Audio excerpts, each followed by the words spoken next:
disco track, is well known among many Thais for some time. It was mentioned in His Majesty's speech on the 4th of December 1992. Do you recall to what issues the disco track leads?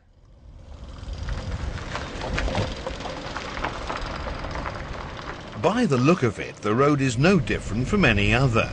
But the sign disco track stands out to anyone who sees it, not because it bears something unusual, but the name refers to one of the roads to be kept in our memories because it relates to His Majesty the King. It was an unpaved road, actually a path, passable to ox-drawn carts, with thick woods and overgrown vegetation on both sides. Even local people found it quite trying to go through there. The king described it as a rocky road, making you shake as if dancing in a discotheque. That was when the term came up, just as the king was travelling through. By the time he came back through, the path had been named.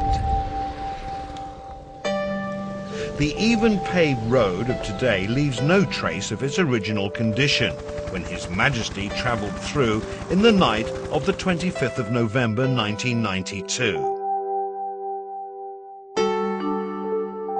He told us upon arriving at the Khao Wong Widyakan school that looking down from the helicopter after circling the site for a while, he saw something which interested him very much, so he took a trip here to inspect. Here, over here, this way down. What Mrs. Piangsi was referring to is the way to Gutdor Ken, close to Lower Lampayang Creek, the destination of His Majesty's marathon trip in those days. Close by was the impromptu guide's, Mrs. Piangsi's own tiny plot of land. Here we are, my paddy field. The king came down this way too. This rough path has changed somewhat in that it is less untidy now. The road has changed. It used to be just a narrow path far down there. Right next to Mrs. Piangsi's plot of land was the creek His Majesty saw from the helicopter. Here, Gutdokan, the essence of this place. At the time, no one would have thought the creek would become the source of so many stories being told even today. Here, step over this fence, over toward the track. Are you coming?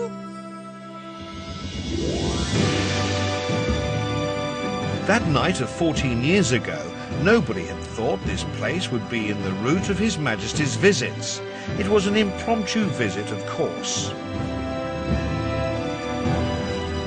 The path was far more untidy at the time he came here. He asked us how we would like to have water supply. My husband said yes. The king told us that's why he came. He walked down to here. It would not be far-fetched to say that the 8-rai plot of land owned by Mrs. Piangsi serves as an inspiration to His Majesty's new theory approach, which he later initiated for farmers in Khao Wong District, Kalasin Province.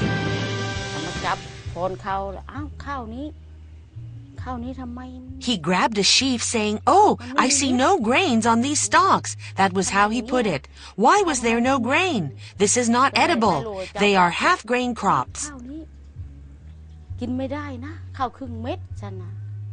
We really had no water at all. The creek dried up completely. Only rocks everywhere. Despite long periods of absolutely no rain, coupled with sandy soil which barely holds water, it was astonishing to His Majesty that the rice plant was that hardy in its struggle for survival. This gave rise to his subsequent remark that only a little bit of help can mean a somewhat bigger gain. At least they can have enough to eat. Quite a large number of Thai farmers own less than 20 rai of land each. Their livelihood relies solely on Mother Nature's mercy. As a result, the yield from these small plots of land does not suffice to bring in an income to feed the family. How can the moderate-sized piece of land, the farmer's only capital asset, sufficiently nurture the owner's livelihood, and at the same time secure him a virtual immunity against capricious natural forces? That sheaf of undeveloped rice stalks inspired His Majesty to acquire some 10 rai of land in Khao Wang district and turn it into an experiment station to squarely resolve food scarcity among farmers. And it was there, in Khao Wang, that the term, the new theory, was created by His Majesty. Incidentally, my son, who was assistant village headman, heard at a meeting that a certain family had put up their land for sale at 4 to 5 million baht per plot. I told my son we were not going to sell our land. Instead, we would donate it to the king. That was how this area became the first private-owned piece of land come experiment plot under the new theory scheme. In one of His Majesty's addresses, Mr. Kaikam's spirited voluntary act was commended as follows. And he did not even impose any condition. He did not say he would like this or that in return if the project proved successful. Nothing.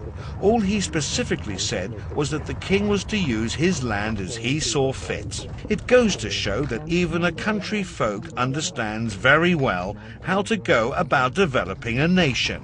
After the land donation, His Majesty let me continue on with the farming for generations. But just do not sell it, he told me.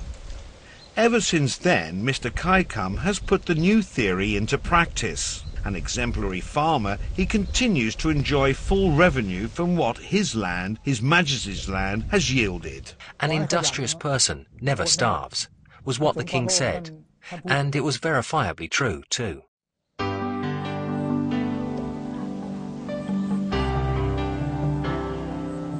Looking back now at the period starting from 1989 at a place near Wat Mongkon Chai Patana in Saraburi province, His Majesty spent a certain amount of money from his own personal fund to acquire a piece of land and set up a development service centre for experimentations and studies on an agricultural development model. His Majesty's objective was to establish by experimentation whether it would be feasible to develop a plot of land owned by an average farmer's household, say 10 to 20 rai, through integrated agriculture, which should help make farmers become self-supporting the whole year through, and possibly even have an excess of produce to be sold. At that early stage, His Majesty had not called it the new theory yet.